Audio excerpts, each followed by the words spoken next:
What's up, you guys? My name is Jesse Palin, and today I'm in beautiful Reno, Nevada once again. Today I was trying to trim my beard, and then my little clippy thing slipped, and then I just had a big old patch on my chin, so I was like, well, might as well finish the job. And I did myself up nice with this little mustachio. So I basically look like a little Mexican Luigi kind of guy today, but that's okay. I wanted to continue to tell you guys a story about when I came back to California, right? Because we left off in Hawaii where like I was all jumbled and confused, all these crazy things were going on, just went back into Christianity, and now I'm flying home. So I get home and dude, I'm just like terrified of everything. Like the dark is scaring me.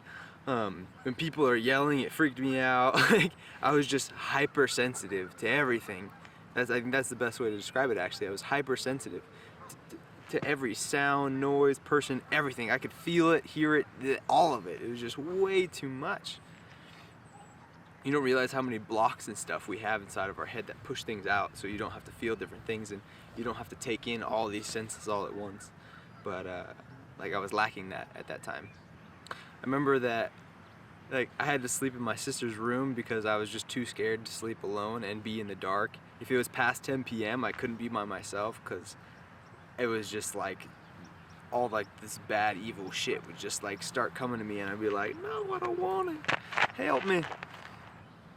I just remember it being like really hard to get through, and I didn't know this then, I wouldn't accept it, but I definitely needed some kind of like therapy or some kind of mental health at that point. My mom took me to this Christian therapist and he's like, oh, would you be interested in this, da da da, and I was like, I don't know, maybe.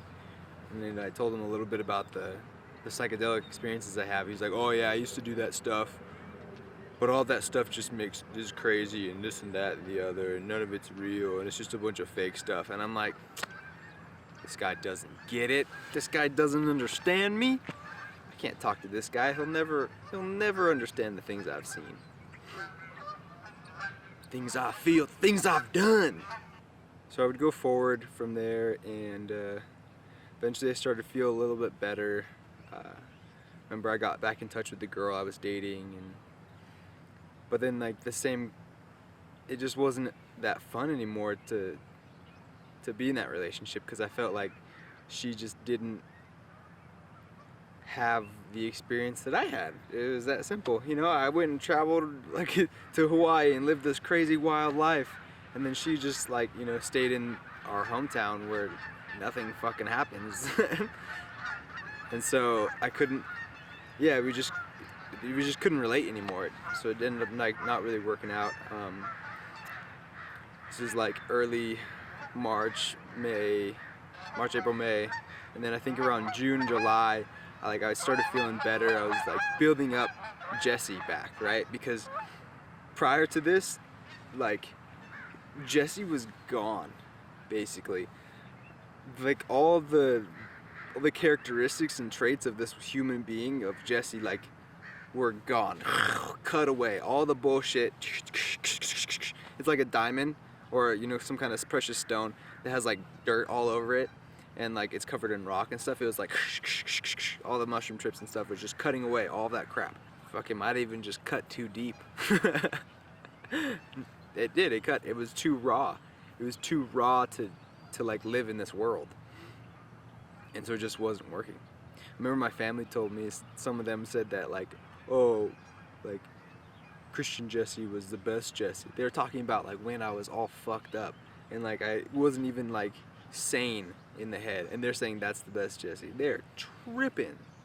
Like that just kind of goes to show how people don't really know how you feel inside, and they also don't really care that much about how you feel. As long as to them you're agreeing with their thoughts and their idea of reality, they don't care. Oftentimes, really. I find myself listening to people talk about politics right now, and it's all a fucking joke to me. I think that everyone is insane for being so fucking forthright about their opinions and shouting it out and blah blah blah blah blah. I'm right, nee nee nee nee nee. It's all a popularity contest. Let's get fucking real, guys, and they're all scumbags. Don't care what you say. Anyway, moving on. So there was this CrossFit gym that I wanted, because I wanted to work at a gym actually when I got back to California, and so I started talking to these guys at the CrossFit gym, the local one that was there in my hometown. And they're like, yeah, dude, if you come out and like train and then you get your level 1 certification and you like come work out with us, then like, yeah, dude, you can train here. I was like, cool, for sure. So I was there like 5 days a week, 4 days a week or something like that, maybe more. I was there as often as I could, and to like work out and to like get to know how it works out and things. I was vegan at the time when I first started, and I was like 145 pounds because like my whole like tripping stuff and stuff. I was 145 pounds. And I'm usually about 107. But anyway, so I was putting a bunch of time and effort into this CrossFit thing and at this gym and stuff. I even paid $1,000 to get this CrossFit certification that like takes 2 days of your time. It's like you're there for like 10 or 12 hours, I think, but for 2 days, and it's $1,000, and that's how you get a CrossFit certification. You do some training and they break down these movements. They break it down really well, and you do learn a lot. If it's worth $1,000, I don't know, wouldn't necessarily say that. Yes and no, it's fast, and yeah. Remember, I got that, and fucking dude wouldn't let me train. I was like, are you kidding me, dude? Are you kidding? I paid $1,000 for this fucking CrossFit certification, and you won't even let me train at your gym? I remember I was like, what the fuck, dude? Fuck this guy. Super lame. Super lame. But I mean, honestly, fuck working in my hometown, dude. That place would suck. I travel the world, man. That's what I do. So it ended up working out that I didn't end up working there. Whatever. And I would end up using that CrossFit certification later. I needed to get a job. I needed to make some money or something like that. And I was also involved with the church at the time, and I was like really like enjoying the friendships of being there and feeling like there's a safe place for me to go where I didn't have to feel scared and awful. And then one of my old friends hit me up about going out to LA to SoCal to do this missionary thing where like once a week you'd go to a different school or a different once a week you'd go to a different city, and you would be a camp counselor basically, and all these kids, they were aged from like 5 to 12, and you just hang out with them, you teach them a little bit about the Bible, and then you're like playing games and stuff the rest of the time. Pretty fun. I remember like the girl that invited me there, she was a girl that I had dated previously, and we had this kind of like on and off again thing in high school. But yeah, I got there and like I thought like, hey, maybe, you know, this would be a thing. But I got there and like she was nowhere near like what she used to look like. You could obviously tell that this girl was no longer taking care of herself and her body, and it made me really sad because, well, for one, she hid it from me, like she didn't tell me about it. So that was like kind of like, hey, what the fuck? Did you just like catfish me? Small kind or what? Like, but yeah, I had to tell her like, hey, I'm just not interested anymore. Sorry, I don't feel it the way I used to. But I stayed in the program still for the next like 5 or 6 weeks, I think. And yeah, I had a good time. It was fun. I had problems with like the other counselors though, because they were still like young kids to me. Like, it's funny though, because I had all those experiences with the mushrooms and stuff, and so I felt just like, dude, I just experienced a lot more than most people. It's just simple as it is. When you go that far into overstanding like what is really like going on, other people's like tedious little like power struggles and all these other little things just don't matter to you anymore, and you're just like, dude, you're just like, shut up. I remember that there was a point where I was reading like this part out of the Bible about accepting Jesus and going to heaven, and this little kid, he he was actually kind of like an annoying little kid. Good, nice kid, but annoying. He asked me, he's like, hey, my mom told me that you go to hell if you don't believe in Jesus, or if you don't accept Jesus into your life. And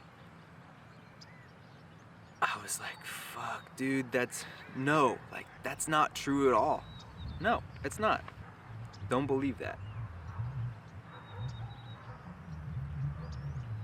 In the Bible I had previously read, because that troubled me so much, and I, like, as a kid, I remember my mom telling me that, and like that just being the thing, like, you go to hell if you don't believe in Jesus.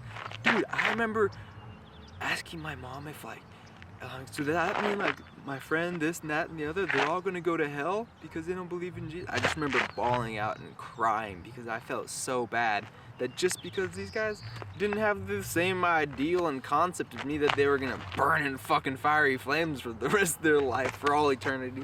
That's a fucking insane thought, okay, you guys? It's fucking insane.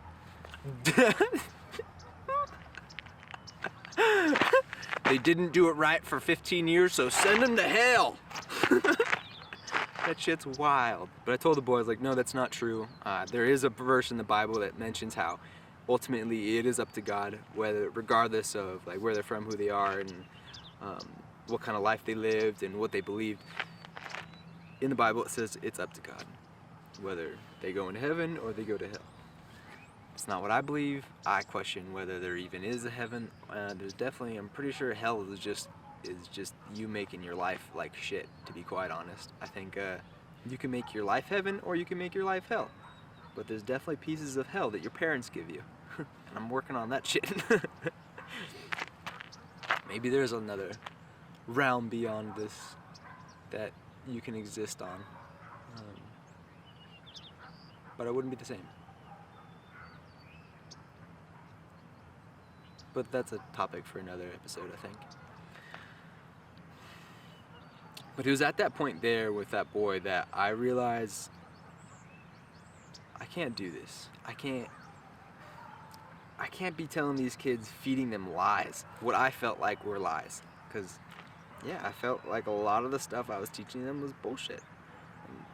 And I was like, yeah, this is not good. I shouldn't feel like this. They would kick me out if they knew that I felt like this, probably. So, but there was only like 1 week left. I finished last week, went back home. And I think that was the point where I was like, okay, I'm done with religion. I can't vibe with it anymore. It just don't work. I remember telling my mom that. And she flipped shit. I told her that I was God.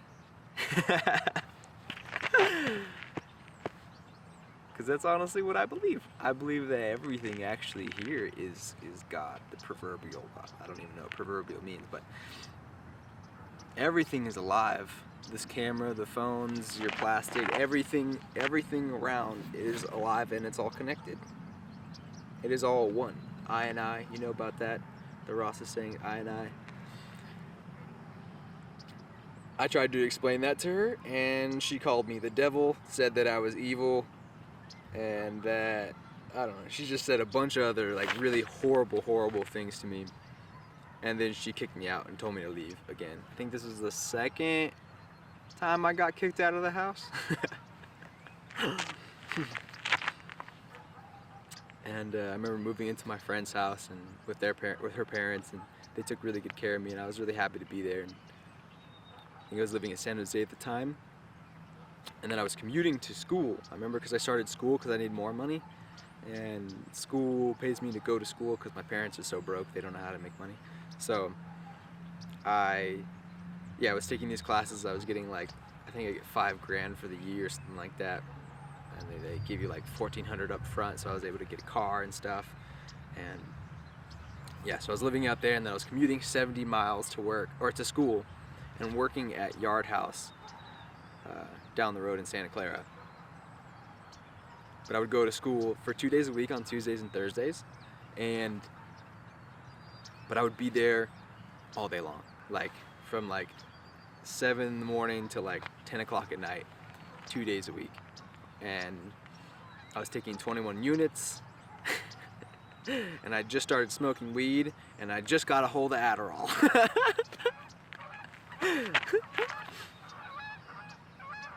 Dude, and if it wasn't for being able to like sell Adderall and have some of it, dude, I wouldn't have been able to pass my classes. I wouldn't have been able to continue going to school because I wouldn't have had enough money. Fuck yeah, I probably would have just like failed those classes and dropped out, and I don't know what would have happened. Not much would have changed, I guess, but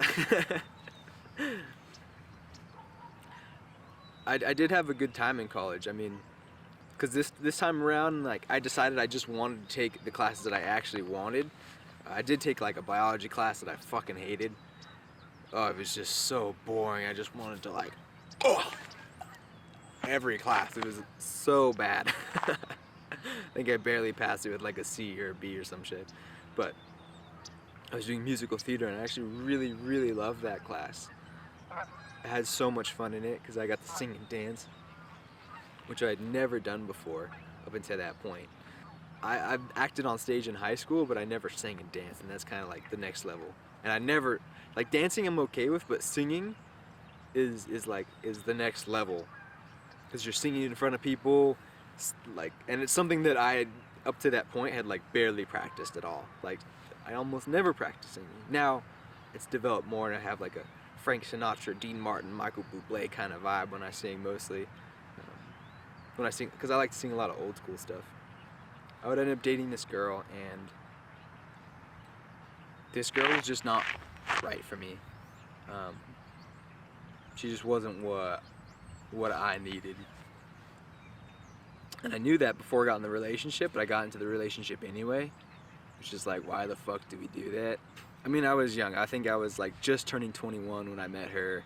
And so like, I was still like a kid in the realms of romance and relationships. Fuck, I still think there's probably so much I gotta learn. I'm learning a lot though. That's for sure. When you know that a relationship is not gonna work out, you should not stay in it. You should have set things that you need in a relationship that are just non-compromising. You know, for me, it might be like same views about the world and universe and everything going on, and then similar, political views helps. For me, health and fitness is definitely non-compromising. I need someone who is like fit, takes care of their body really well, and like works to maintain it. That way I want to maintain mine more, and we can be happy and beautiful together. It's just like, that's just what I want. I don't do all this work for my body and my mind and stuff to have somebody who doesn't take care of theirs. And like, last and certainly the most important is someone that loves themselves and can love me. Because unless you love yourself, you can't possibly love another person. Doesn't work. That's something I've learned recently. Yeah, you should definitely not have to beg for love in a relationship, because that is like the saddest thing ever. If you feel like you're begging for love in your relationship, you maybe shouldn't be in it, you know?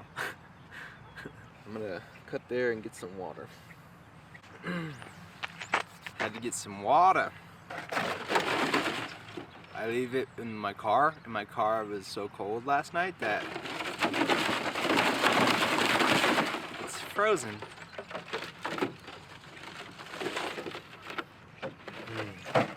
Delicious. Okay, so never date someone unless you have your own values. You gotta have your values, and like make sure there's like a checks and balances system with your values. That might not even apply, but like make sure that your values match her values, you know? So like, I gotta find a girl who, what's up, little B?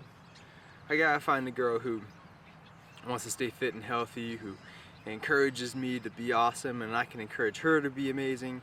And I gotta find a girl who can live with my wild lifestyle of like traveling and moving all over the place. Yeah, like have those things that are set for you, that are just non-optional. You know, you get to choose in your life what you care about and what's important to you, because like we found out in the last one, nothing actually matters. So the only things that do matter are then the things that you decide to let matter, okay? And for everyone that's different, you know? I explained what mine are, you have your own. But like, stay true to those. Shakespeare said, "To thine own self be true." And I love that quote. It's been really big for me. I used to have a sweater that said it, but I let a girl borrow it and I never got it back. Another thing, don't ever let girls borrow your clothes because you'll never get them back. You never see them again. And they might even be watching this right now. You can keep them, I don't want them anymore. That relationship eventually ended, kind of gnarly actually. Yeah, I wanted to break up with her and then she threatened to kill herself, and it was like this wild thing, and like she hung up on me and I was like, do I need to call the cops? Like, what do I do? Holy crap, this is wild. I've only known this girl for a couple months. Why is she doing this? It's wild. One thing I want to mention too is I think college is an opportunity to figure out, if you haven't decided already, it's an opportunity to figure out what it is you like to do. So I think the best way to go about it is to just take classes that you want to take, like whatever sounds fun to you. Like for me, it was like, okay, kinesiology sounds cool. I like body movement and stuff like that, and weightlifting, that's fun too, and musical theater, that's really fun too. And psychology, I like psychology, so I took a few psychology classes too. And I got a lot from those classes. I really enjoyed them. I think I made a couple friends, and really just like taking classes that you actually fucking like is a big deal. It totally changes school entirely. You know, you don't mind doing the work. You don't mind being there in class. And of course you want to have good teachers too, because that makes the difference as well. But yeah, use college as an opportunity to gain knowledge and gain education. Don't necessarily go after your fucking AA or whatever the hell, because that's bullshit. You already don't know what you want to do, so you're going to take a bunch of classes that you've already learned how to do in high school, but you're just going to do them again because you still don't want it. What kind of stupid thing are we teaching kids, man? Come on! Do what you want to do. That's what life's about, man. Go, like, even now, like, I'd be like, okay, cool, you know what would be cool? More theater classes. I would love to actually go take more theater classes. Maybe I wouldn't do it in a school, maybe I'd do it privately or something like that, at a private school or some kind of little club thing they got going on. That's what I want to do. And so I want to learn that way. With the video and photo and stuff, dude, I taught it all to myself. I just made a bunch of videos, rapid fire, and was able to grow exponentially with my skill. But we'll get to all of that story in another video. Broke up with that girl, school was finished, passed all my classes, did drop one of them. One of the classes I got really lucky on passing too. I remember I didn't do a thing for the whole thing, and I emailed the teacher like, hey, I need to drop this class. He's like, do the last assignment and I'll give you a B for the course. And I was like, okay. Never did it. Still passed the class with a C though. Yeah, buddy. Don't you love that? School was never hard for me though. It was always easy. Like, it's simple. You focus in class, read the book if you want, and then you pass the class and get a good grade. It's fucking so easy. I remember there was this one class actually where I was actually doing like real homework for it. Like I was like reading the chapter that we would go over at home before I would go to class. Dude, and I remember just because I did that, I was so fucking ahead of the rest of my class that I felt uncomfortable. Cause none of them were reading the book and all of them acted like a bunch of fucking idiots. Like they didn't know shit. And I was over here asking questions about the chapter and about other things that I'd read in the chapter that I didn't like have all the knowledge about, and I asked the teacher about, and the teacher's like, I don't know the answer to that, look it up yourself. Which I think is a really funny answer to get from a teacher. That being said, she was a great teacher, and yeah, I did enjoy that class, even though kind of rocky. So as I had mentioned, I had the job at Yard House. I was a waiter there, and I just stopped enjoying it very much. It wasn't as fun as it was when I got there. Just kidding, it was never fun. You know what though, I liked the people that I worked with, like my coworkers and the other waiters and stuff and waitresses. They were great. Like I enjoyed them. The job itself is shitty, and I only wanted to do it when I was high, and so I would come to work fucking hella high all the time.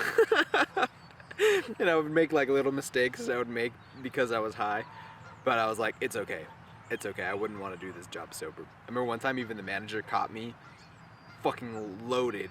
My eyes were so red because I smoked a joint, I think, on my break. He asked me, hey dude, were you smoking weed just now outside? And I was like, no. He's like, dude, come on, just tell it to me. Like I saw you doing it. And I was like, oh, right. It was me. Yes, I did it. He was like, dude, you can't be doing that in here, man. What are you doing? Like, you're lucky it was me and not one of the other guys. And I was like, shit, oh, well, man. Luckily, I got away with that. Later, one of my coworkers would tell me, like, hey, oh yeah, I heard someone got caught smoking weed outside. And I was like, what? No way? That's crazy. Who would do such a thing? This guy. Oh, come on, we were all doing it. I think the other guys were probably doing coke and some other crazy shit. So what if I smoked a little weed? Shit. Ended up quitting that job right as I got a job as a personal trainer at Fitness Evolution, not in San Jose, but in one of like the nicer places next to it. What's the name of that fucking white privilege city? I can't remember the name of that place, but whatever. I got a job there, and I was like, hey guys, I quit. And they were like, oh no, Jesse, we don't want you to quit. We really need people like to just come here and work part-time, da da da. And I was like, man, why would I work for you guys? You guys have been getting me drink running shifts, which is a shift where you just like run drinks around the whole fucking 8 hours. Boom. Awful thing. And they just kept giving it to me, and they never gave me like better like tables and shit. Fuck those guys. Why would I work here? Nope, I'm out of here. Ended up moving there, and at the time I was living with this meth head and this other little kid, and I was growing weed and stuff there. Don't live with meth heads because they won't give you your deposit back, even if they're ex-meth heads. Don't trust them. I thought about fucking his car up because I know where he worked, but I didn't do it because I don't want to hurt other people, and I want karma to fuck them without me having to do a thing. That way my karma stays extra clean. We all had to leave that house, and I didn't want to go pay rent somewhere else because it was going to be $800-900 to pay rent somewhere. And I was just starting this new job where I knew I had to build up my own clients and I had to build up my own business, because it's kind of like your own little business in that working for them. And so I only had one choice, and I was like, fucking gotta live in my car, dude. I had a 2012 Jeep Patriot at the time, black thing, Momo rims. Thing was cool. It was worked because I would take it, go surfing. Yeah, surfboard on the roof. Go there. Yeah, surf Steamer's Lane with my foamy board from Costco. Everyone would hate on me, and I'd be like, fuck you, I'm a better surfer than you. Ha-ha! No, I wouldn't say that. But they would get mad sometimes. No long boards allowed. But man, I was there before, and there was a bunch of guys with long boards. Get out of here. Everyone at Steamer's Lane's a freaking joke, by the way. And the ones who get the maddest are the ones that suck. Just being real. Continuing on. Talking a lot of shit in this video. But someone's gotta do it! Someone's gotta say the things that we're all thinking. If it's not you, it's gonna be me! Look what you made me do! Look what you made me do! So this was my day. I would show up to work at around 8 o'clock in the morning. But prior to that, because I would wake up at like 6, right when the sun came up, I would go to a grocery store, use the facilities, get some breakfast, drive to work, start at 7 or 8, whenever the heck the thing opened, and literally work from like 8 to 10 p.m. So I'd be there for 12 to 14 hours every single day. Every day. I don't even know if I took days off. I think I ended up getting sick like a couple times, and so I took those days off, but that was it. I was literally just getting to know the workplace, seeing how it is to be a personal trainer, understanding how gyms work and stuff, because I was going after my dream or whatever of being a personal trainer and like having my own business. I wanted to see what that was like after the dude from the CrossFit gym in my hometown failed me and bailed on me. I still wanted to go after that, so I kept going after it, and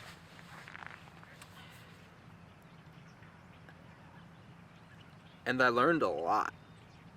I mean, I was at the gym more than anyone else was. I was there more than managers, everyone. And I think I did that consistently for 2 months. And I met amazing people. I wanted to like shout them out real quick. Jeff, Tori, Selena, Lewis, Brad, all you guys are amazing people. I loved you, and you guys are probably like the funnest people I ever worked with in my life, ever. So, yeah, thanks guys. It was tough living in the car. Really hard to date. I did date one girl, I think. Didn't go so well. Yeah, dating was kind of hard and like awkward because you live in your freaking car. Like, oh, let me take you back to my car. My little tiny Jeep. That wasn't gonna work.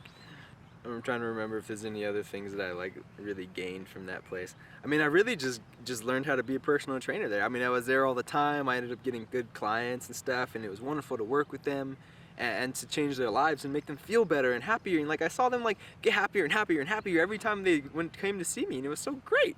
Like, this one lady, she told me, like, hey Jesse, like ever since we've been working together, I've been feeling better. And you know, when I go to work and my like job and like everyone's all negative and stuff, I don't even feel their negativity. I feel good. I keep feeling good, you know, because we've been training and stuff. And I'm like, yeah, that's exactly what I want. I want you to feel good. That's why I'm here. And this other client, she like loved my training, because like, every single person you kind of train a little bit different, right? So like some people you're softer with and like more easygoing, and other people you're more like drill sergeant-y. And this one lady I like was more drill sergeant-y, which I'm fine being, because that's how I am to myself. I'm like, fucking go, go, go, go, go. And so I was like that, maybe not as intense as I would be with myself, but I was like that, and she really liked me. And I remember one time, she's like, hey, I was wondering if I could bring my daughter by. You should meet her, she's really cute. Here's a picture, la da da. She's like, yeah, maybe you could train us both. She wanted me to date her daughter, essentially, which was funny, great, and I felt appreciative of that. Like, I was like, this lady wouldn't mind me dating her daughter. Yeah, I must be doing all right. By the way, guys, if you have trouble with the ladies, just go be a personal trainer. You'll do just fine. Ladies, if you're having trouble with the men. Ladies, if you're having trouble with men, you shouldn't. It's too easy to get us. We're so easy. All you have to do is be like, hey, I'll take one, and then there'll be like 7 men being like, oh, that's me, I'm one of them. That job was really rewarding. I remember I was there from like September, you know, I was working till October and then into November, and right around November 21st is my birthday, so a little bit before that week, I decided to take a break for myself. I was like, okay, I'm gonna do a trip down the one, a surf trip down the one, because I've always wanted to do that. So I told my manager, he's like, yeah, okay, and then I told my clients and stuff, like, hey, I'll be back in a week. And then they're like, okay, cool, yeah, we'll see you then, looking forward to it. And they're like, I'm gonna go work out anyway. I was like, yeah, you go do it. And so I take my surf trip, I go down south, I meet up with my boy Jeff, who I met in Hawaii previously. I cruised down the one first before I went to see him, and I met up with my friend Miles and like surfed in like, you know, around Santa Monica and Malibu, and then I got down to like to LA and Torrance, and that was where I met him. And We did some mushrooms under the bridge there, and then went to Magic Mountain. We had a good time. It was, it was a great birthday session. Started running out of money. I remember I had to come back. That was the day of like some kind of horrible accident. I remember, cause I heard about it on the news when I got home. And by home, I mean back to my little park, the park that I would park next to. I heard about it. I was driving home at night. I had my phone up there, ding, following the directions. And then all of a sudden, it said like 6 hours, and all of a sudden it said like 12 hours to get home. And I was like, ooh, that doesn't sound too right. And it wouldn't reroute me or take me any other way. And I was like, okay, well, fuck you, Google Maps. I'm gonna take this way. I looked at the map and I was like, okay, I think I can go this way and go around, just cruise next to the coast, and then go and skip all of that. And so I just busted this like left turn and cruised up the coast. It was all dark, couldn't really see anything, never been there before. Cruised back and made it all the way back home in 6 hours or whatever it was. And then I just heard later, like one of my friends telling me this story about how they got stuck in traffic for 4.5 hours. Just at a halting stop when they were coming back up north. I was like, no way, I missed all of that. I skipped right past it. I was like, missed it all. Google Maps, fuck you. And guys, if you find another way, go the other way, dude. Don't get stuck in that traffic. That's a bunch of nonsense. I feel like I'm cussing a lot in this one. But oh well. So I get back to the gym, and like the day I come back, there's this big meeting where all of all the trainers and the managers and everyone's there, the district managers, the area managers, and like some part owners and stuff are there. And we're just like in there listening, and like they're talking to us. And the district manager, this fucking bitch, dude, this stupid blonde hair bimbo bitch with her freaking injected lips, looking around, talking all weird, looking all funny.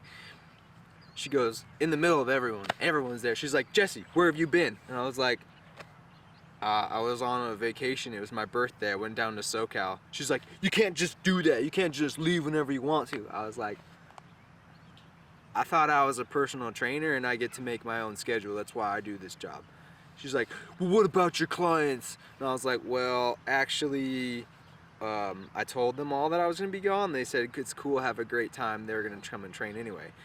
Well, you just can't do that. And I was like, I'm literally here more than everyone else. I'm here 14 hours a day. You're telling me I can't take a week off? I was like, today's going to be my last day. I'm actually going to have to quit because I didn't sign up for this. I remember like my coworkers were bummed. They're like, dude, Jesse, you can't let her do that to you, man. You can't let her push you around like that. And I was like, dude, honestly, like, fuck this bitch. I don't need her. I got all the experience I needed from this. I know how to train people. I know how to like create things for myself. I could do this all myself now. I got what I wanted from it. I learned everything I needed to know just really fast because I was working so much. And they're like, that's cool. I guess you're right. Yeah, you don't have to stay here. Fuck these guys anyway. And they were like fucking over hella people. Remember, if they weren't paying people for weeks, for like a month they didn't pay people, and so like there was guys taking money under the table, and then they continued to take money under the table, so they got fired and stuff, but eventually they got reimbursed. It was a whole like shitty situation. Fitness Evolution, some shady shit, just to let you know. I don't know how they're doing now, but it was shady. So I left that job, and I think I ended up moving back in with my sister Tanisha, and it was cool to be like back there. And she was starting up this business for a restaurant. I went with her to go pick up some like booths, and we met up with this guy out in the middle of nowhere in Oakdale actually. And he sold her some booths, and he had a bunch of weed that he needed to get trimmed, and I was like, I'm excellent at trimming weed. I can trim up to 2 pounds a day, which is pretty fast if you don't know about trimming weed. 2 pounds a day of some like basic nugs, not even like crazy big fucking corn nugs. It's pretty fast. Of course, that's like an 8-hour day, 9-hour day, but still. Told him that, and he was like, cool. Can gave me his information, and I'd end up coming back. It would end up trimming a few pounds for him, and that's where I actually got this sweater. He made this super awesome, cool tie-dye sweater. Even the hood is tie-dyed. Boom. I saw this sweater and I was like, yo, if I was a tie-dye, that would be me at that point. I think now I'd go for more of a blue color personally, but I still like it. It's epic. So at this point I was really unhappy again, actually, because I was stuck back in my hometown. I wasn't really working for, I wasn't doing really what I wanted. I was just trimming this weed, which is, it was good. I got to get high as I fucking wanted. I remember one time I actually rolled, so if you've ever bought like Swishers before, you know that there's a couple in a pack, but I didn't buy Swishers, I bought these other ones, and it came with 3 of them. It was like 3 like tobacco sheets, right? Like this big, and so I licked those 3 sheets together, layered them up nice and tall, ground up ½ ounce, 1 ounce of weed, something like that, ground it up, poured it in there, rolled this fat, started on my lighter, lit it up, and I had this fat cigar, or what do you call it, a blunt. I had this huge blunt, the size of like a full-size cigar. Thing was like this big, like that thick, like, yeah, probably like between a quarter and $1/2 thick, a dollar coin thick, like 5 inches long. Thing was solid. I was like, yeah, smoked that fucking thing. Got so high. Nowadays, if I would have smoked that, I would literally think I'm gonna die and probably need to go to a hospital and get some kind of IV. But back then, my tolerance was so huge. But regardless of how much weed I had to smoke, I still wasn't happy. So I called one of my friends up in Hawaii. I was like, hey dude, do you have a place for me to stay? And he's like, no, I just broke up with my girlfriend, living with someone else right now. So I called up his girlfriend and was like, hey, do you have a place for me to stay? She's like, I got a place for you to stay. I was like, yippee! They were both my friends, so it was like really weird. I was like, dang, he's my good friend and she's my really good. They were like my best friends when I was there, so it felt really weird to me. I was like, I don't know what to do. I don't want to pick sides. I love them both. Oh no. But she had a room, so I stayed with her. Yeah, so I ended up like selling a little bit of weed and was able to finally get over to Hawaii, but not before I would have one last party at my sister's house. One last party, like I party. I had one party at my sister's house, a little going away thing, and I remember all my friends came out, even the friends that usually flake on me today, they still came out, and it was a really good time. Yeah, and I guess that's kind of the end of the story, huh? Things I learned, man, things I learned. Take only fun classes in college until you really figure out what it is that you want to do. Learn to learn. Go to college to learn.